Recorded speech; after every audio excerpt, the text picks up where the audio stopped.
Assalamualaikum warahmatullahi wabarakatuh. Di sini saya, Ana Ifadatunisa, akan menjelaskan tentang learning journal hari ini tentang akuntabilitas.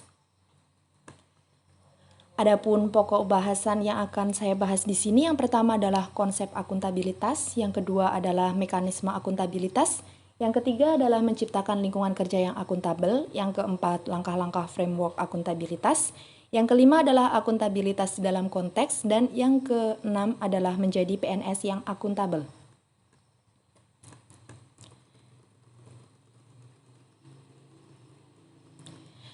Konsep akuntabilitas merujuk pada kewajiban setiap individu, kelompok, atau institusi untuk memenuhi tanggung jawab yang menjadi amanahnya untuk menjamin terwujudnya nilai-nilai publik.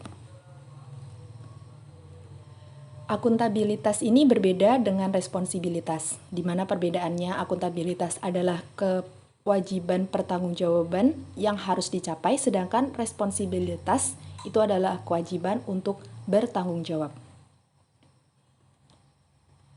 Akuntabilitas publik dibagi menjadi dua, yaitu adalah akuntabilitas vertikal, yaitu adalah pertanggungjawaban kepada otoriter yang lebih tinggi. Yang kedua adalah akuntabilitas horizontal, yaitu pertanggungjawaban kepada masyarakat luas. Tingkatan akuntabilitas terdapat 5. Yang pertama, yang paling bawah adalah akuntabilitas personal, kemudian individu, kelompok, organisasi, dan yang terakhir adalah akuntabilitas stakeholder. Kedua adalah mekanisme akuntabilitas. Mekanisme akuntabilitas ini dibagi menjadi 4. Yang pertama adalah akuntabilitas kejujuran dan hukum, di mana terkait dengan kepatuhan terhadap hukum dan peraturan yang berlaku. Kemudian yang kedua adalah akuntabilitas proses. Apakah prosedur yang digunakan sudah baik dalam kecakupan sistem informasi akuntansi, sistem informasi manajemen, sistem prosedur administrasi.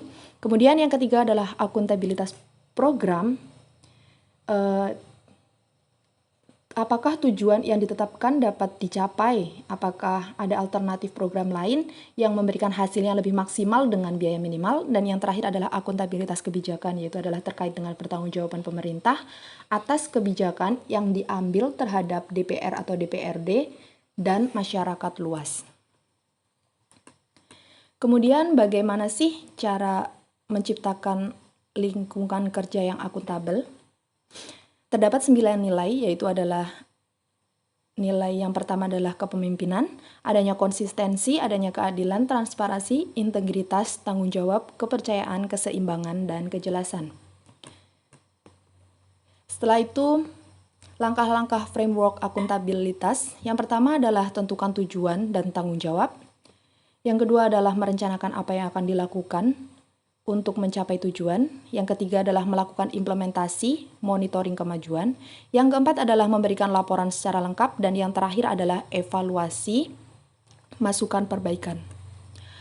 Akuntabilitas dalam konteks ini terdiri dari transparansi dan akses informasi, praktik kecurangan, penggunaan sumber daya milik negara, penyimpanan dan penggunaan data dan informasi pemerintah, dan yang terakhir adalah konflik kepentingan. Setelah itu, seperti apa sih PNS yang akuntabel itu? PNS yang akuntabel adalah PNS yang mampu mengambil pilihan yang tepat ketika terjadi konflik kepentingan, tidak terlibat dalam politik praktis, melayani warga secara adil, dan konsisten dalam menjalankan tugas dan fungsinya. Sekian presentasi learning journal yang saya buat. Terima kasih. Wassalamualaikum warahmatullahi wabarakatuh.